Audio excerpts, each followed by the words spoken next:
जैसे ही cheque bounce होता है तो आपको किन बातों का ध्यान रखना है ताकि जो आपका केस है वो प्रॉपर तरीके से कोर्ट में फाइल हो सके, कोर्ट आपके केस को रिजेक्ट ना करे और आप अपने पैसे को प्रॉपर तरीके से रिकवर कर सके। तो किन बातों का आपको ध्यान रखना है, कैसे केस को फाइल करना है, ये सारी चीज़ें हम आज के इस पर्टिकुलर वीडियो में समझने वाले हैं।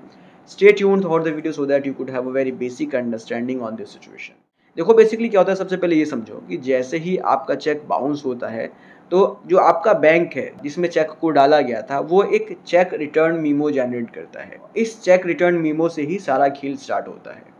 जैसे ही चेक रिटर्न मीमो स्टार्ट होता है उस दिन से लेकर 30 दिनों के अंदर आपको उस व्यक्ति को जिसने चेक को इशू किया था उसको एक लीगल नोटिस भेजना होता है। अगर आपने 30 दिन के अंदर लीगल नोटिस भेज दिया तो वेल एंड गुड है।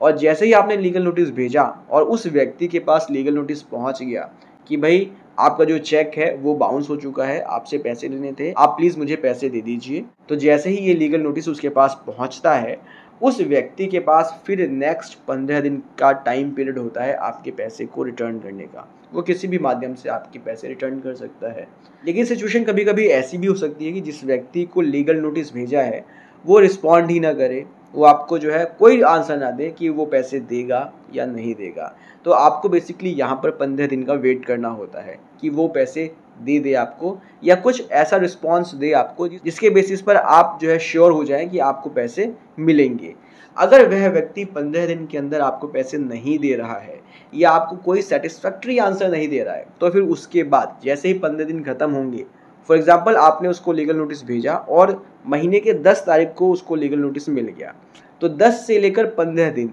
मतलब कि 25 तारीख तक आपके पास टाइम होता है वेट करने का और उस व्यक्ति के पास टाइम होता है पैसे को देने का या कोई प्रॉपर सेटिस्फैक्ट्री आंसर देने का। अगर वह व्यक्ति इन दोनों में से कोई भी चीज़ नहीं करता है तो जैसे ही 15 दिन खत्म होते हैं मतलब कि 25 तारीख को आपके पास फिर राइट आ जाता है कि आप उस व्यक्ति के खिलाफ कोर्ट अप्रोच करें और नेगोशिएबल इंस्ट्रूमेंट एक्ट के सेक्शन 138 में एक चेक बाउंस का केस उसके ऊपर फाइल करें। तो जैसे ही 15 दिन पूरे होते हैं तो उस दिन से लेकर नेक्स्ट 30 दिन के अंदर आप जो है उस व्यक्ति के खिलाफ नेगोशिएबल इंस्ट्रूमेंट एक्ट के सेक्शन 138 में आप एक चेक बाउंस का केस फाइल कर सकते हैं। तो बेसिकली ये पूरा प्रोसीजर होता है अगर कोई व्यक्ति चेक इशू करता है और वो चेक बाउंस हो जाता है तो आप उस व्यक्ति के खिलाफ ये छोटा सा प्रोसीजर फॉलो करके एक कंप्लेंट फाइल कर सकते हैं। और इस पर्टिकुलर सिचुएशन में अगर वह व्यक्ति फॉल्टी है,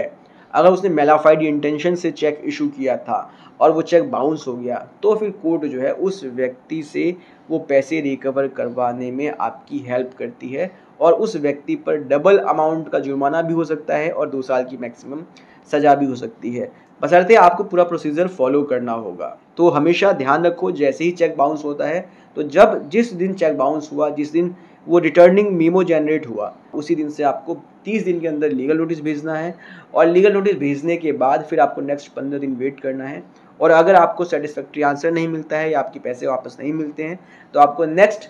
30 दिन के अंदर, 15 दिन के बाद फिर नेक्स्ट 30 दिन के अंदर आपको केस फाइल करके उस व्यक्ति के खिलाफ कोर्ट में अप्रोच करना है ताकि आपका जो है पैसा वो रिकवर हो सके। सो आई होप आपको वीडियो इन्फॉर्मेटिव लगी होगी। मिलते हैं नेक्स्ट वीडियो में। Take care, bye bye.